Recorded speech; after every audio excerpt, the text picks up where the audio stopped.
I remember that was actually one of the first things they said. They just wanted a streamlined kitchen, but they also wanted it to be really practical, functional, and using the space that we have. I opened everything up. I had a look at where things are, what sort of stuff they have, how much usable bench space they have. So I made sure I incorporated some internal pantry drawers that are fully extendable.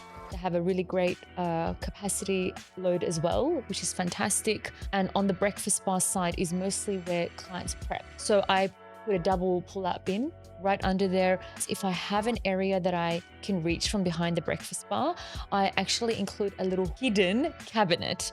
And the hidden cabinet is fantastic. You don't have any handles on it, and you can store, some people like to store lollies, chocolates, all the goodies away from the kids.